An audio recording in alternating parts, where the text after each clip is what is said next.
প্রিয় দর্শক বন্ধুরা, আমি দেবজিৎ আর আপনারা দেখছেন সবুজের বন্ধু ইউটিউব চ্যানেল। আজকে এই যে আমার বাগান থেকে কলমি শাক আর লাল নোটে শাক হারভেস্টিং করলাম, করে আমি খুবই খুশি যে আমি নিজের হাতে তৈরি করা গাছ।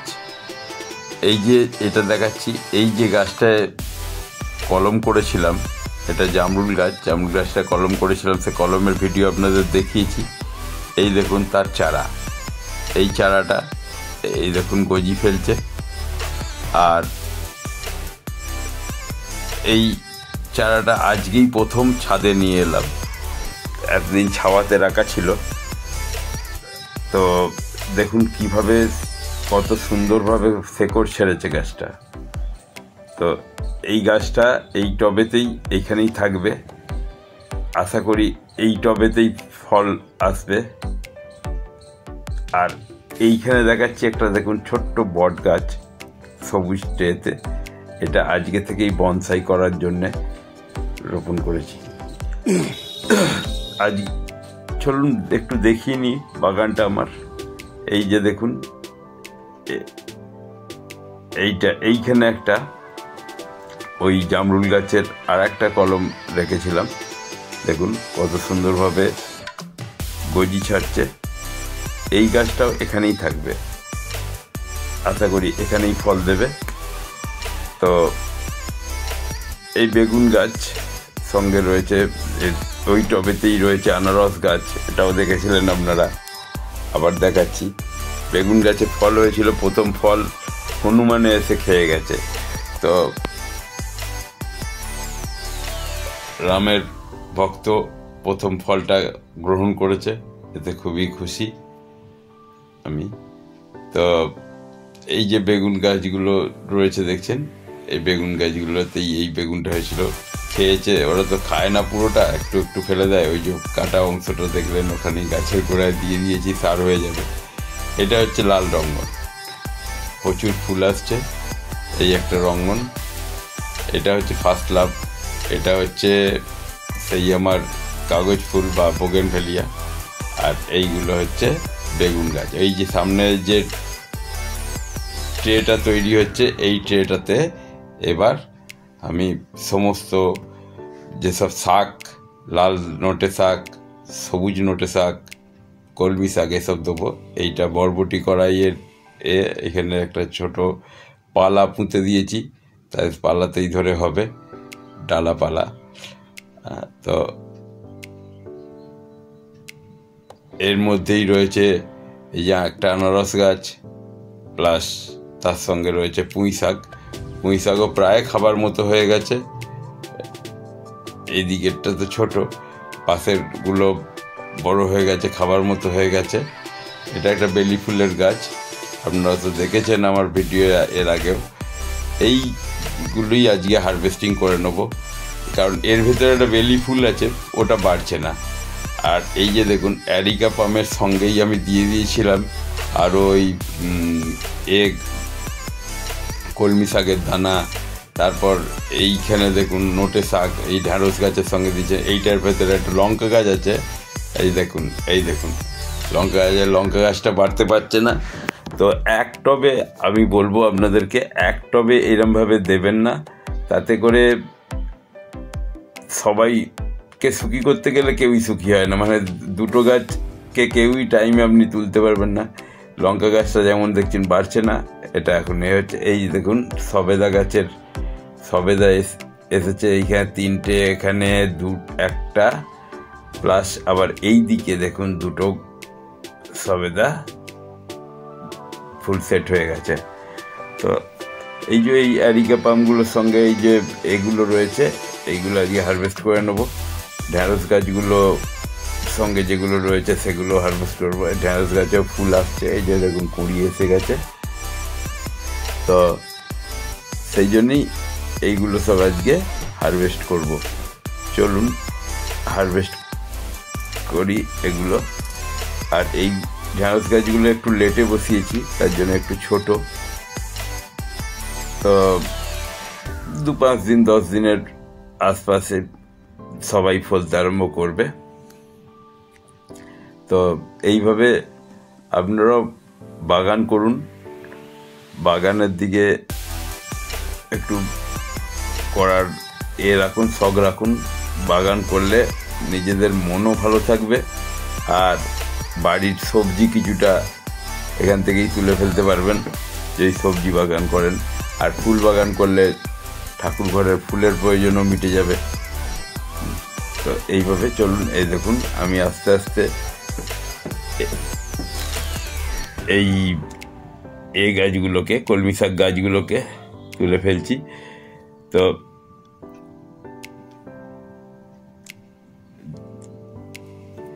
এইভাবে আমি বলবো, একটা টবেতে 2-3 রকমের গাছ দেবেন না, একটা টবেতে এক রকমেরই গাছ দেবেন, তাতে করে সেই গাছটা খুব সুন্দরভাবে বেড়ে উঠতে পারবে।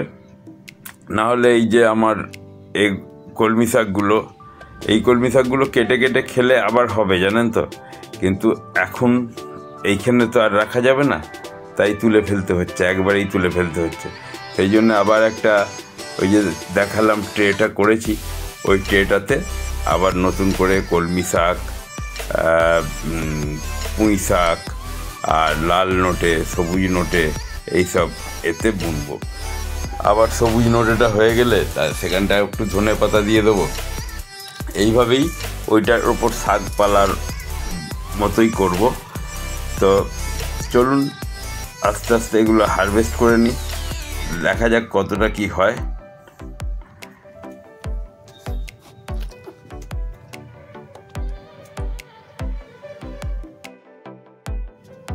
দর্শক বন্ধুরা, জানেন তো, এই যে একই টবে যদি আপনারা ভাবেন যে একটা গাছ হচ্ছে, তার নিচের দিকে অন্য কিছু শাকপালা দিয়ে দিই, এতে যেমন সুবিধে, অসুবিধাটাই বেশি। কারণ মাটিটাকে আপনি আলগা করে দিতে পারবেন না, প্রয়োজন মতো সার খোল এগুলো দিতে পারবেন না, দিতে অসুবিধা হবে, যেহেতু পাশে ওই গাছগুলো রয়েছে। সেই জন্যে আমি বলবো একটা টবে একটা গাছই রাখবেন। তাতে করে হবে কি, আপনি সময় মতো তাকে পরিচর্যা করতে পারবেন, সার দিতে পারবেন, খোল দিতে পারবেন, মাটিটাকে একটু খুঁড়ে নরম করে দিতে পারবেন। এই সব কাজগুলো আপনারা করতে পারবেন ওই এতে, না হলে খুবই অসুবিধা হবে। যার জন্যেই আমি এগুলোকে সব তুলে ফেলছি, তুলে এবার মাটিটা খুঁজে আলগা করে দিতে পারবো। দেখুন কি পরিমাণ শাক হয়েছিল। এবার আমি লাল নোটেগুলো তুলে ফেলি, চলুন। তো খুবই সুন্দর হয়েছে, সেদিক দিয়ে কোনো নেই, হয়েছে খুব সুন্দর। কিন্তু হলে কি হবে, একটা টবে অনেকগুলো জিনিস দেওয়া হয়েছে, 2 রকমের জিনিস দেওয়া হয়েছে, একজন লেট ভ্যারাইটি, একজন আর্লি ভ্যারাইটি। তো লেট ভ্যারাইটি যে, সে তো তার পরিচর্যা হচ্ছে না, কারণ একসাথে ধরুন লঙ্কা গাছ হতে পারে, সেইবার লঙ্কা গাছ তো তাকে আগে গাছ তৈরি করতে হবে, তারপর তো ফল, সেই জন্যে খুবই অসুবিধা হচ্ছে।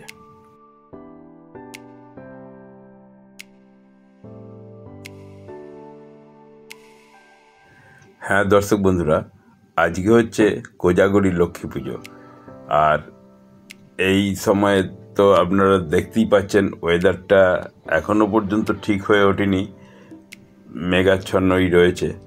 তো গাছগুলোকে এই সময় একটুখানি এই হারভেস্টিং করে নেওয়ার পরই একটু সাপ ফাঙ্গিসাইড আমি ইউজ করব এই গাছগুলোর ওপর, কারণ বর্ষায় অনেক ধকল যাচ্ছে গাছগুলোর ওপর দিয়ে।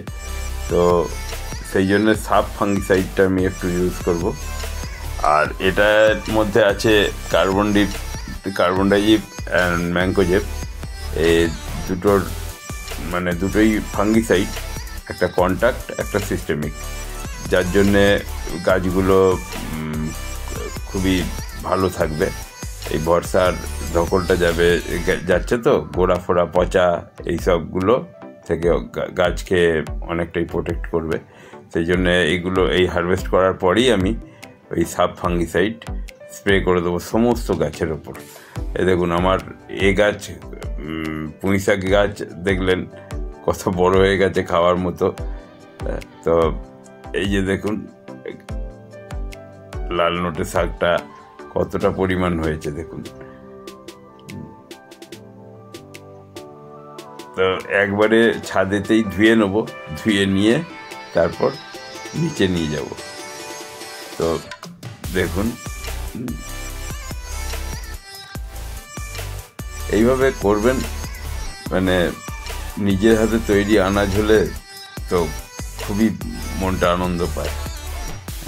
তো এইবার এই গাছগুলোতে আমি পুরো সাপ ফাঙ্গিসাইড, সাপ ইউপিএল কোম্পানির সাপ, আমি কোনো প্রচার করছি না, এটা সমস্ত গাছ যারা ছাদ বাগান বলুন আর বাগানই বলুন সাপ ফাঙ্গিসাইড ইউজ করে। হ্যাঁ, আরও কেউ অন্য করে। এই দেখুন এত সুন্দর। ধন্যবাদ বন্ধুরা এতক্ষণ আমার সঙ্গে থাকার জন্যে। আবার দেখা হবে পরের ভিডিওয়। ভালো থাকবেন।